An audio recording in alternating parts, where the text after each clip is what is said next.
Did I lose the mic? Hello and welcome back to our YouTube channel. I know it has been a while. I was missing in May. I am shooting on the 21st of June, which means it's World Music Day, Father's Day, and Yoga Day.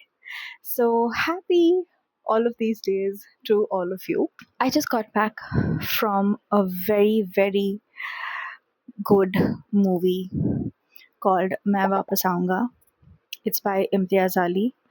Um, it released, I think, on 12th of June, and I'm in love with the movie. I think I have watched a Bollywood movie which I really loved after a very long time. This movie also reminds me of a book that we read very recently, the Book of Everlasting Things. I felt like the character and the plot was sort of in the similar lines.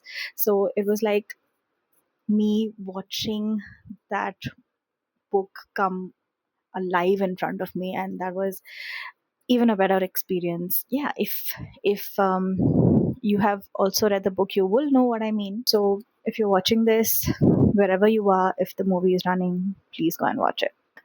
Let's talk about what I've been doing. So in this video, I'm going to talk about the books that I read in May, what I have read so far in June, and what my plan ahead is. If you remember, I had three books that I wanted to read in May, and three books that I had kept as contingencies. Like if I finished three, then I would read these three, and that way I would finish six. Um, and the first book in the list was The Book Thief. Okay. And I'm just going to rewind a bit and show you all what I said about this book. I really hope I finish this in the next week at least, if not this weekend. So I'm going to put my target as 1 week for this one, and we'll see how that goes. I am keeping my fingers, toes, everything crossed at this point. I took the whole month of May to complete this book. I don't know why. Maybe because it was a very lingering story about World War II.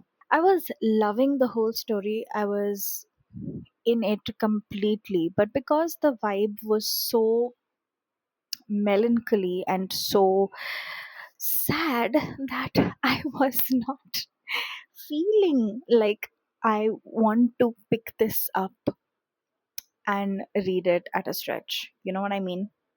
So I took a whole month to read this book, but I fell in love with this book so much. I didn't give it a full 5 stars because there was like a part in between where I was a little lost. I felt like those parts were not that important to the story, but however, I'm going to show you the number of tabs I have made. If I don't know if you can see this, um, there are a lot. There are different shades of blue, so you may feel like it's not a lot, but trust me, it's a lot. And what this also slows me down. So when I make tabs, I usually just um, earlier I used to sit down and underline the whole thing and then tab the page. However, I stopped doing that because I realized that half of my time goes in doing that, because if you see, my tabs are very close to the page, they don't come out. That's because I keep my books like this. You can clearly see how messy that is, and that then spoils the tabs completely. So I prefer keeping them a little closer to the texts like this, and just a little outside, so it just fits like a stack and it doesn't spoil the book or the tabs. Or sometimes if the stickiness is lost, then the tab usually comes out because of all of the friction that happens in myself. I don't know if you're understanding this. I don't even know why I'm telling you this, but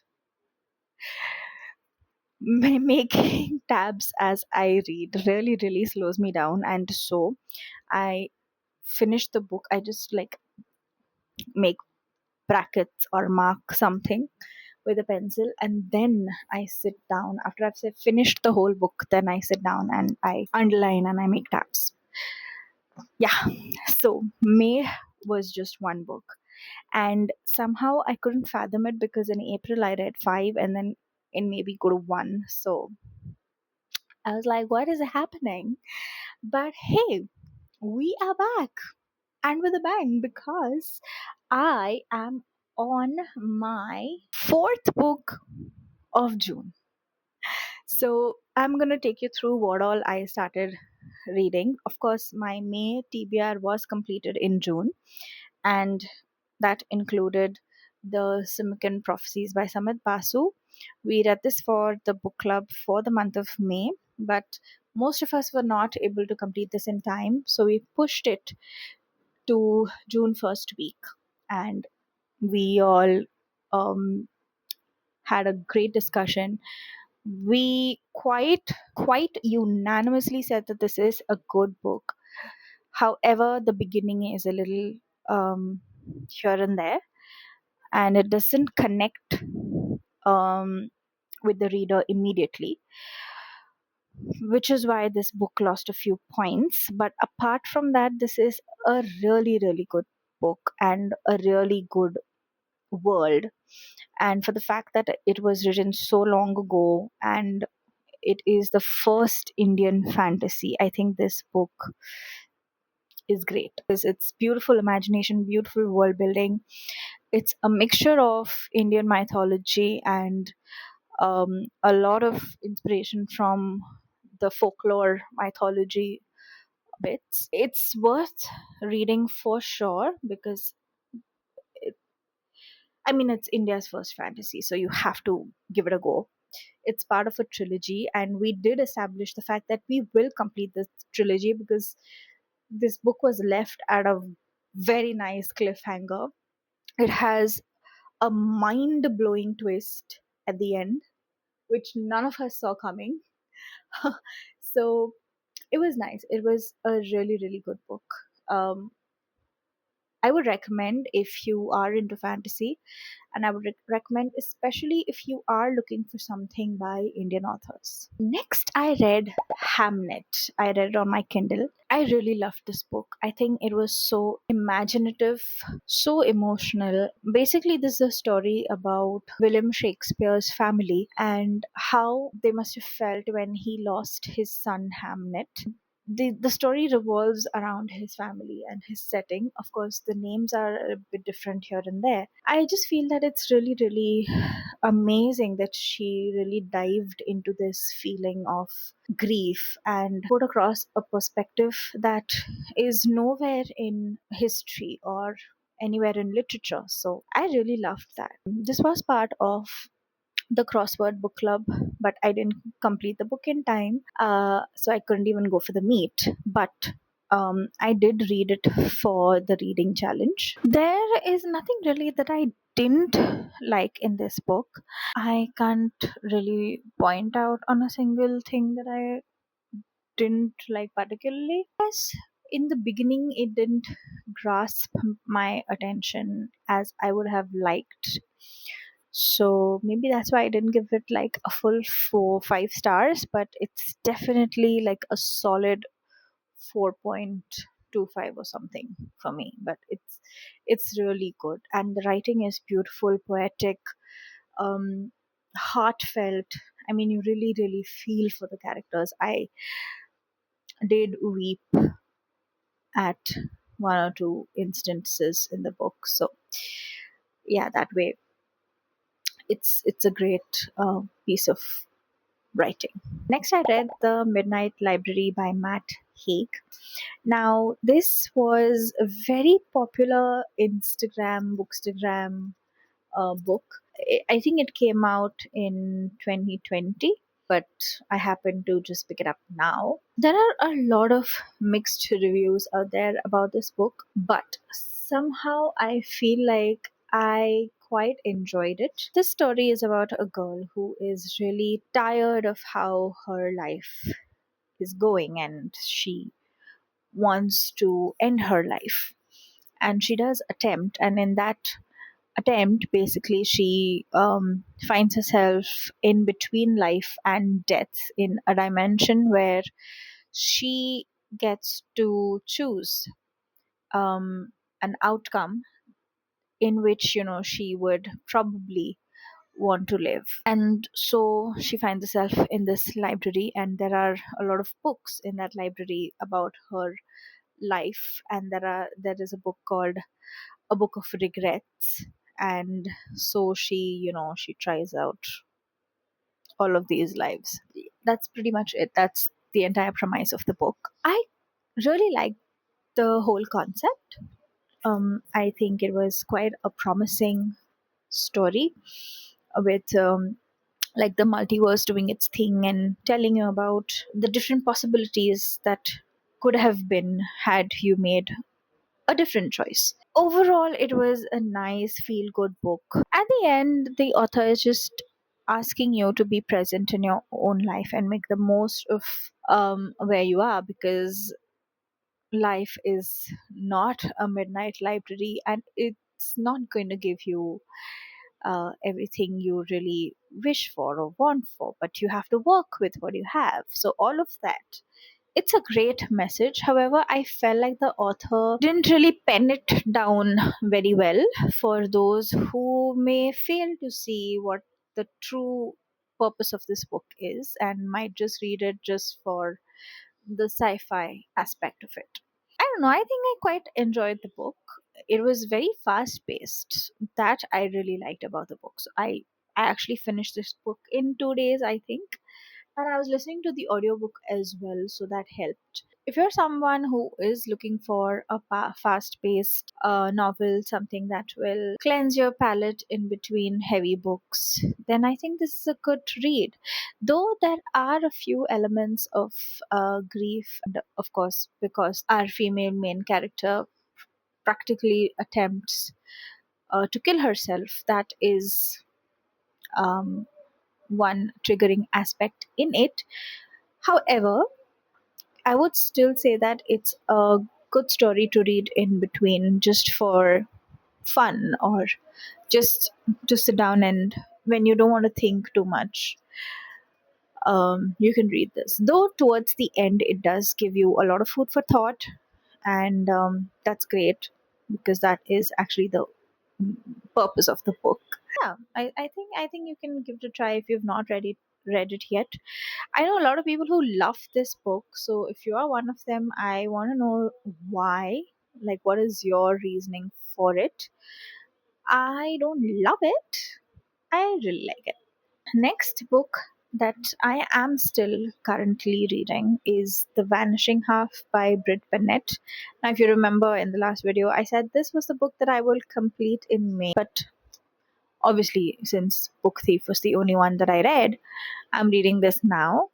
And I am, I think, on page 60 out of 366. So, roughly around 300 or more pages to go. This one I'm really liking. It's got quite a solid plot. Basically, it's set in, I think, I don't know. I'm not sure if the year is mentioned or if it is. I've forgotten already. But it is set like back in the days, in a time where there's no tech or mobiles and stuff like that. But I keep forgetting that. So every time I come across a situation where people are lost, I'm like, why aren't they calling each other? And then I remember it's not that easy. I mean, I'm still getting a hang of the book. I'm still at 60, but I am quite into the story. I like it. I want to know what happens to Stella and Desiree. I'm not sure if I'm saying the name right, but yeah, to the twins, basically. I know a lot of people who've read this book again have really liked it.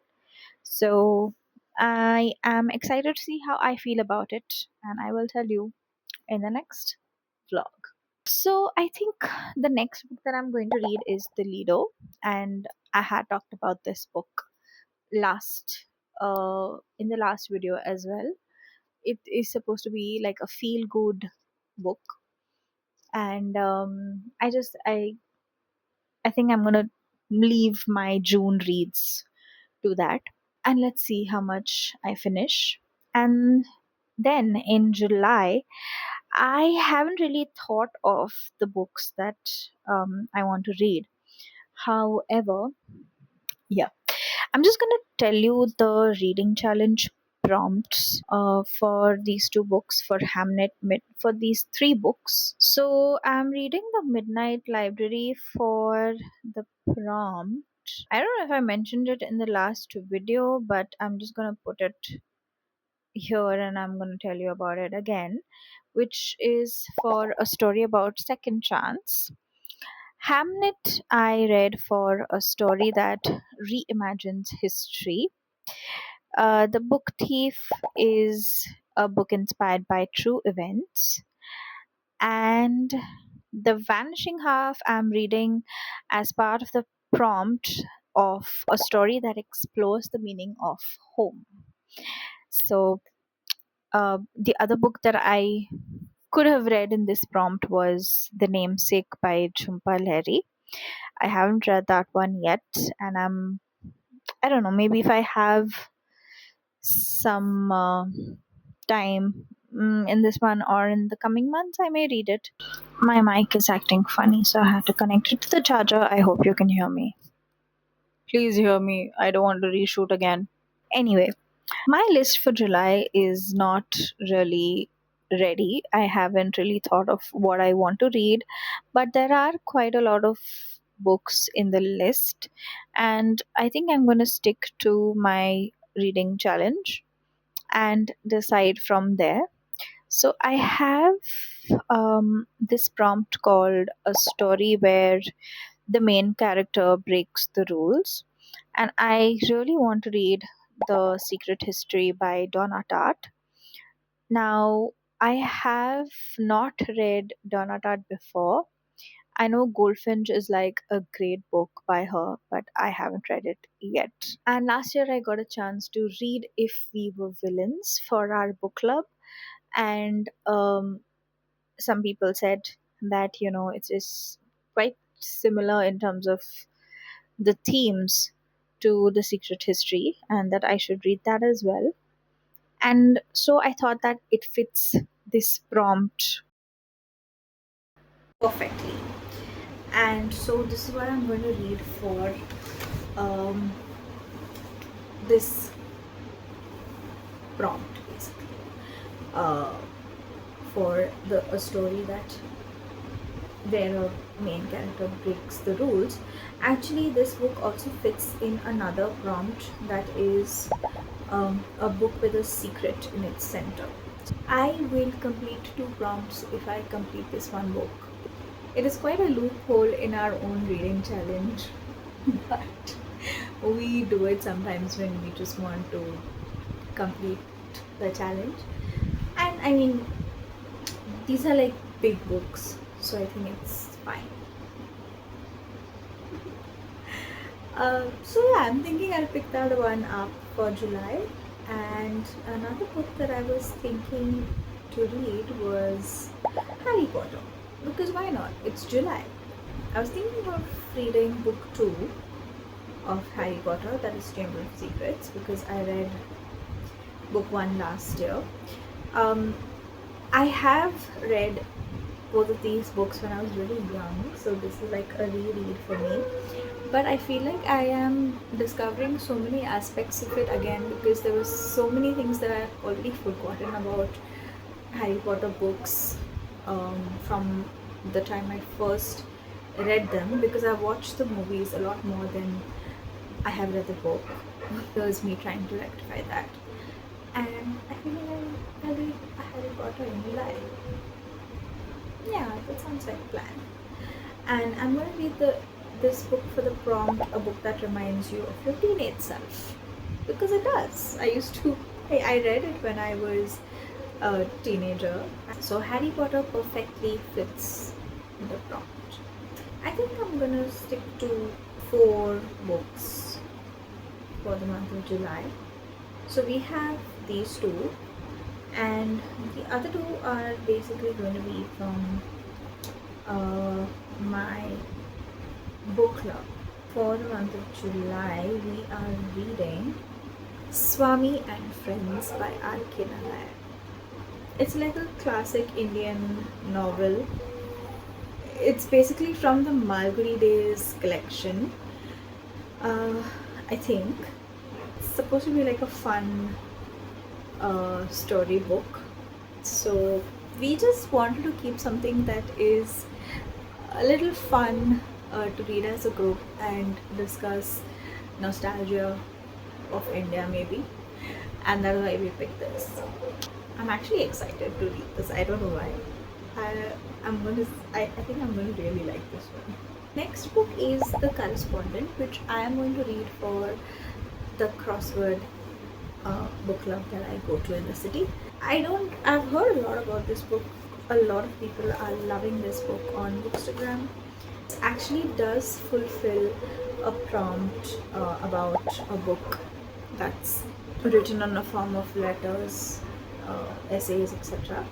So, and this is a epistolary, but have actually completed that challenge after I read Frankenstein. So this does not really fulfill my challenge, but it's quite a popular book on Bookstagram, and my book club is reading it, so might as well. Might as well. But actually, I am left with a lot of books in the challenge that I have to complete, and I'm just gonna go through how many that is. Okay, 7 more books, which is fine. I guess I should be able to finish them before the year ends, and hopefully complete my reading challenge, because last year I wasn't able to finish it. So I'm actually very, very determined and hopeful that I will finish my reading challenge for 2026. So yeah, I guess that's pretty much it. Uh, Not too higher goals this time because of what happened in May. I don't want to like set the standard too high. I might end up reading 5 books in June as well. So I want to come back and tell you guys that I read only one in July. So we'll see. We'll see how I fare. For now, I think if there's any book that you want to know about in details, let us know in the comments. If there's any book that has grabbed your attention and you want us to read it, let us know in the comments. Also, just tell us if there are any other fun things that you would like us to do. Anything that comes to your mind that would help So They Read grow more on YouTube. We would highly appreciate that. Thank you so much for being here, for watching till the end, and listen to me ramble about all the books that I've been reading. I've actually had quite a good reading year so far, and after the year is over, like practically over, I am hoping that this continues for the rest of the year as well. And for the books that I've chosen, I'm quite sure that it will, but I mean, you never know. These days, I don't read the back of the book before starting the book. If I know the genre, what the book is about in short, that's all. I don't go to read the back of the book because that usually has sometimes the character names, sometimes like what the story is about in details. And I like to go into the book completely blind so that I'm surprised by it, and that's kind of working because I'm I'm liking the books more when I'm not able to predict things. So that's just me. Like this video, share it with your friends who love books, comment, and come back next month. Have a very good reading month, and see you soon. Bye bye. Mic is acting funny. I don't know what to do. Should we continue? Should we take a chance? I'll have to stop the video and check if it's working. I have no patience. It's my sleep time.